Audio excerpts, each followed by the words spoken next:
Muli namang iginiit ni Senador Tito Soto na hindi niya isiningit ang probisyon sa online libel sa Anti-Cybercrime Act of 2012 para gantihan ang mga bumabatiko sa kanya sa RH Bill. Patuloy pa rin ang mga protesta kontra cybercrime law.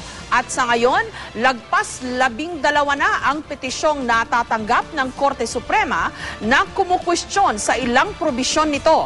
May report si Rafi Tima. These cyberbullies should not be too presumptuous.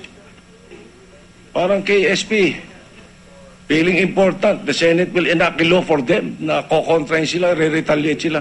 Excuse me, ha? Halatang puno na si Senator Tito Soto sa mga pambabatiko sa kanya kaugnay ng anti-cybercrime law. Sa kanyang privilege speech, pinabulaan na ni Soto na ipinalagay niya ang libel provision para gantihan ng mga kritiko niya sa internet. Pinagdebatehan daw ang panukala sa Senado at noong January 24, 2012, iminungkahi niyang ipasok ang provision ng tungkol sa libel sa period of amendment sa plenaryo. Nauna daw ito sa pangungutya sa kanya sa mga social networking sites noong Agosto at Setyembre dahil sa aligasyong kinopya raw niya ang ilang bahagi ng kanyang mga talumpati laban sa reproductive health bill sa isang blog nang wala di umanong paalam at pagkilala. Patunay daw na ang pagbungkahi sa online libel ay hindi para makaganti. Mr. President, the cyberbullying attacks I got was on August and September of 2012. Way beyond June 5. Natapos na sa Senado to. Inisa-isa pa ni Soto ang mga senador na naghain ng panukala simula noong July 2010. Hindi raw siya kasama sa Bicameral Conference Committee bago na isabatas ang anti-cybercrime law. Ayun, kaya po ako tumatayo to set the record straight. Para lumawak yung kaisipan ng mga iba nating mga kababayan na patuloy akong hinuhusgahan sa cyber community. Para dun sa mga paranoid at saka para dun sa mga maruruming isip. Kasi napakarami pong magagaling, responsible users ng ating cyberspace.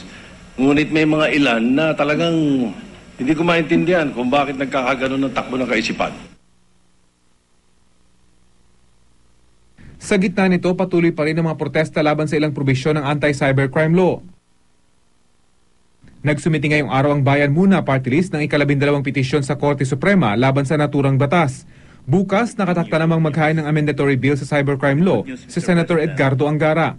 Nais niyang maamyandahan ang Section 19 ng batas na nagsasabing maaaring i-block ng DOJ ang computer data ng sino mang mapapatunayang lumabag sa batas. Gusto rin daw niyang maalis ang Section 6 na nagbibigay ng mas mabigat na parusa sa cybercrime. Sa gitna ng debate, patuloy naman ang pag-hack sa mga government websites ng ilang netizens na tumutuligsa sa Anti-Cybercrime Act. Kaninang madaling araw, napasok na rin ng mga nagpakilalang Turkish hackers ang website ng Department of Transportation and Communications. Sa ngayon, nasa 12 government websites na ang napuntirya ng mga hacker. Pero ayon sa NBI, ligtas sa mga sensitibong datos ng pamahalaan na nasa ibang server.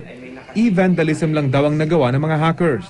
Dinedeface lamang yung mga website at wala silang nananakaw o nakukuhang mga importanteng dokumento, wala doon sa mga website natin. Yung mga confidential documents at mga information na iniingatan ng bawat ahensya ng gobyerno.